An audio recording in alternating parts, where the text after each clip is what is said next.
안녕하세요. 마지막으로 간단하게 스테이틱과 파이널 키워드에 대해서 한번 알아보도록 하겠습니다. 그래서 이제 지금 보게 되면 수정자에 대해서 지난 시간에 이야기했는데요. 거기에 추가적으로 스테이틱, 파이널 더 이야기하고 상수, 컨스턴스가 상수죠. 상수를 표현하는 방법에 대해서 한번 알아보도록 하겠습니다.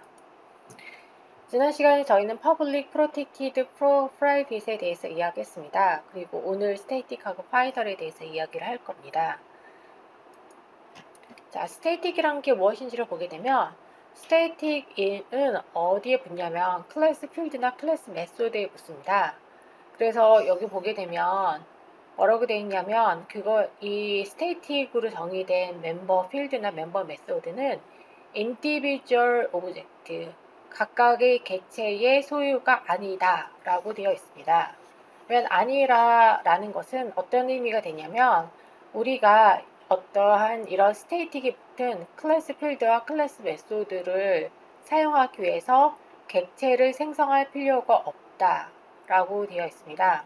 이 이야기가 무엇이냐면 스테이틱이 붙는 순간 프로그램이 시작하는 그 순간에 스테이틱으로 정의된 멤버 필드와 멤버 메소드는 메모리 올라가게 됩니다. 객체라고 하는 것은 클래스 타입의 메모리 공간을 생성을 하는 것이기 때문에 스테이틱으로 붙은 것은 객체가 이미 메모리에 올라가 있어서 객체를 생성할 필요가 없는 거죠. 그래서 그러면 이 객체를 생성하지 않고 어떻게 접근을 할 수 있겠는가라는 질문이 붙게 됩니다. 그 파트에 대해서는 클래스 이름을 붙이고 메소드를 쓰면 되는 거죠. 그래서 예를 들어서 arrays.sort라는 함수가 있고 system.array copy라는 이런 함수가 있는데 이러하게 클래스 이름으로 접근하는 것. 예를 들어서 우리가 많이 쓰는 system.out.println 같은 경우도 같은 시스템을 쓰죠. 이런 것들은 스테이틱한 메소드입니다. 따라서 우리가 그 객체를 생성하지 않고 썼던 system.out.println 이라는 함수도 스테이틱 메소드라는 것을 유추할 수 있겠죠.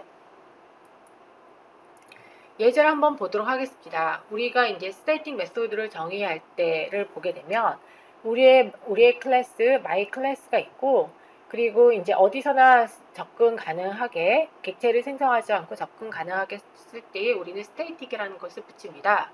그래서 여기서 utility 메소드 앞에 스테이틱 붙였고요. 다른 메소드 앞에선 붙이지 않았습니다. 이렇게 됐을 때 utility 메소드와 other 메소드에 접근하는 적당한 방법은 여기 아래 네 줄과 같습니다. 즉 이렇게 스테이틱이 붙은 경우는 클래스 이름을 가지고 점을 찍어서 접근 가능합니다.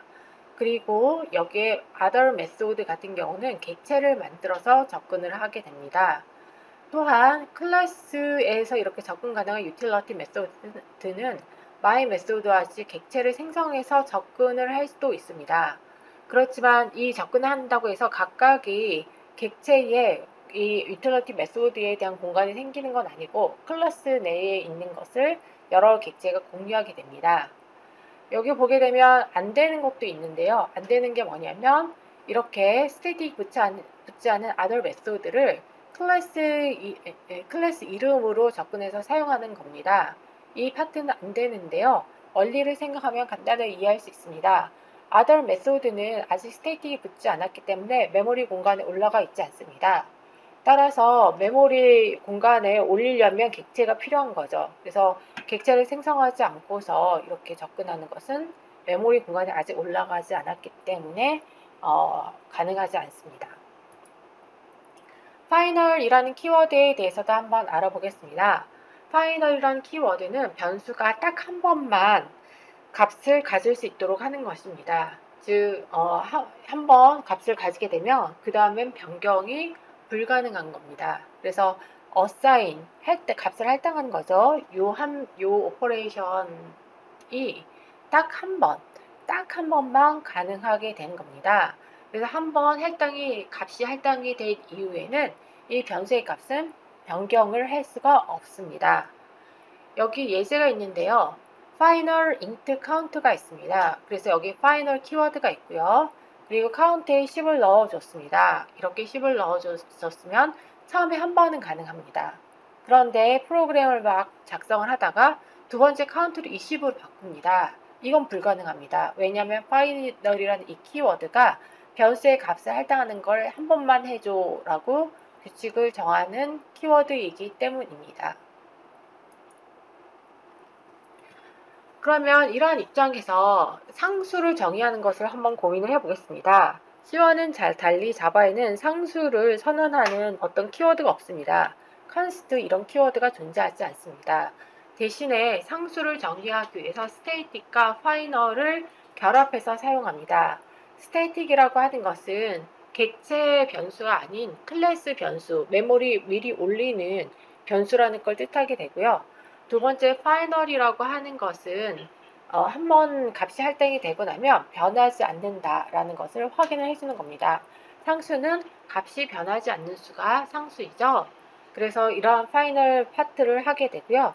그리고 모든 상수에 대해서는 우리가 대문자로 쓰는 것, C에서도 대문자로 썼었죠. 이와 같이 자바에서도 똑같이 이름을 붙일 때는 모두 다 대문자로 쓰도록 이렇게 어떤 관례대로 규정을 하고 있습니다. 예제를 한번 보도록 하겠습니다. 카운트하고 스위치1이 만약에 상수라고 한다면 클래스 멤버에 있어서 static 파이더를 붙이도록 되어 있는 것을 볼 수가 있습니다.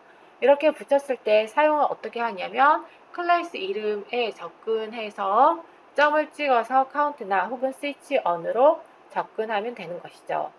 네, 여기까지 해서 요건 간단한 설명이기 때문에 이클립스에서 활용하는 예제 없이 여기서 설명을 마치도록 하겠습니다. 감사합니다.